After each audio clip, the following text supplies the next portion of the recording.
السلام عليكم ورحمة الله وبركاته. ازيكم يا كل حبايبي، عاملين ايه؟ النهاردة بقى هنعمل مع بعض اكل خفيف وسريع كده وجميل وسهل. هنعمل ايه؟ هنعمل رز عادي اللي هو مصري، بس زيه زي البسمتي بالظبط، وهنحط له التوابل بتاعته وكل حاجة زيه زي البسمتي، وتشوفيه تقول عليه بسمتي لكن هو رز مصري.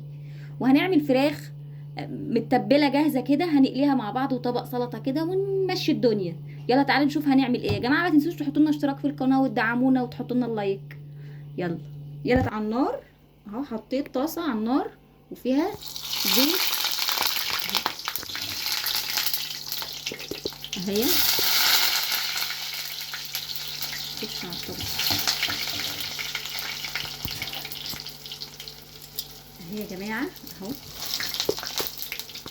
فراخ متبله جاهزه اهي جميله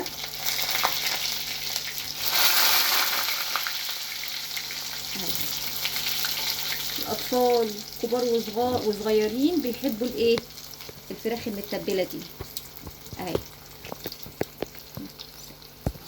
اهي يا جماعه الفراخ اهي خدت لون الجميل اهو. اهو عايزه تطلعيها على كده طلعيها، عايزه تسيبيها كده على اللون ده سيبيها اهي. اهو انا هطلعها بقى على كده، بحب اللون البامب ده الجميل ده اهو.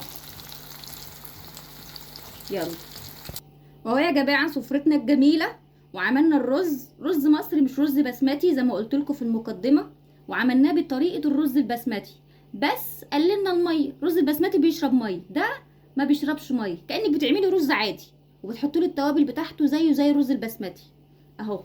وعملنا فراخ مشويه مقليه متبله جاهزه وطبق سلطه وحاجه ساقعه كده، وبالهنا والشفا على قلب اللي ياكل. وما تنسوش يا جماعه تحطوا لنا اللايك وتشتركوا لنا في القناه وتدعمونا، تكتبوا لنا اي كومنت. يلا سلام، باي باي.